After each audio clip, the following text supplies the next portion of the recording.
আসসালামু আলাইকুম ওরহমতুল্লাহি ওবরাকাতুহু। সম্মানিত দর্শক, আমি আপনাদেরকে এমন একটা বাড়ি দেখাবো যে বাড়ির নাম শুনলে আপনারা সবাই খুশি হবেন এবং আনন্দিত হবেন।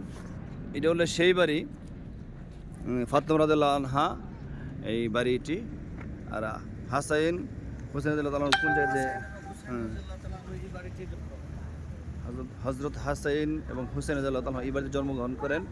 আর এই জায়গার মধ্যে এই নামাজ পড়তেন তারা দুই ভাই। এই যে জায়গাটি, এই জায়গাটি এটা চতুর্দিকে বেড়া দেওয়া, আর এখানে কুয়া আছে একটি, আর ভিতরে প্রবেশ করার মতন না, এই দরজা আটকানো এই বাড়িটি। আল্লাহু আকবার, আল্লাহু আকবার। চতুর্দিকে বাউন্ডারি দেওয়া, ভিতরে প্রবেশ করা যায় না। জি। ফাতেমা রাদিয়াল্লাহু তাআলা যে কূপ থেকে পানি তুলতেন, পানি জি। তুলতে তুলতে হাতের মধ্যে ঠুসা পড়ে যেত, ওই যে ওইটা, এই কূপটা? মানে রশিদে ওই যে কূপটা, কত দেওয়ার পরে ওই কূপ যেটা আমরা অনেক সময় হাদিসে দেখছি, যেটা জি। আম্মাজান হযরত ফাতেমা রাদিয়াল্লাহু তাআলা আনহা পানি তুলতে তুলতে হাতের মধ্যে ঠুসা পড়ে যেতেন, ওই কূপটা এখানে। যারা দেখতেছেন হয়তো মোবাইলে ধরতেছি কিনা, এই ওয়ালটার পরে ওই যে একটু কোণা দেখা যাচ্ছে, জি, জি, জি, এই জি। পাশ দিয়া। এখান থেকে পানি তুলতেন সবসময়। এই যে কোণা উপরে অ্যাঙ্গেল নেওয়ার মতো একটা ডাকনা, ওই যে জি, জি, গোল, ওইটা হচ্ছে কুয়া, হ্যাঁ কূপ।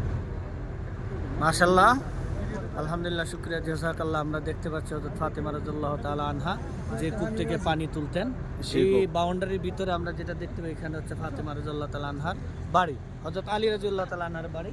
এই বাড়িতে সাইয়্যিদুনা হযরত হাসান এবং হুসাইন রাদিয়াল্লাহু তাআলা আনহু জন্মগ্রহণ করেন। আল্লাহ তাআলার কাছে কৃতজ্ঞ, আমরা শুকরিয়া জ্ঞাপন করতেছি যে আমাদের এই দৃশ্যটা দেখার মতো সৌভাগ্য আল্লাহ তাআলা আমাদেরকে করে আসলে আমরা সম্পূর্ণ দেখাইতে পারতেছি না। মাধ্যমে সোহেল ভাই, এই সোহেল ভাই আমাদেরকে নিয়ে আসছেন। আমরা এই জায়গাটা দেখতে পাচ্ছি, এই জন্য আল্লাহ আসলে তাআলার কাছে ইসলামে অনেক শুকরিয়া এবং পুরনো সৌভাগ্য স্মৃতিগুলা প্রতি মক্কা মদিনার মধ্যে আছে, অনেকেই জানে না। হ্যাঁ হ্যাঁ।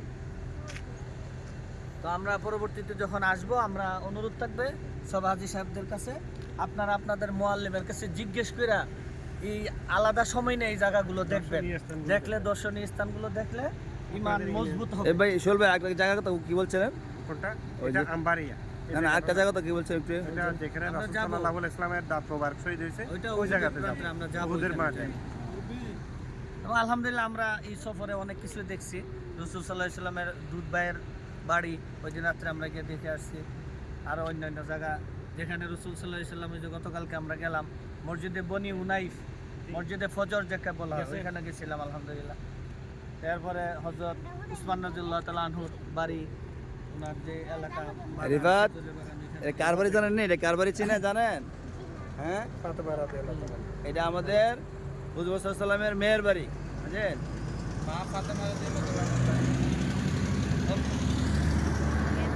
তো সবাই শেয়ার দিয়ে সবাইকে দেখার সুযোগ করে দিবেন। আসসালামু আলাইকুম ওয়া রাহমাতুল্লাহি ওয়া বারাকাতুহু। জি ভাই, চলেন। আসেন আসেন। মুরব্বি একবারে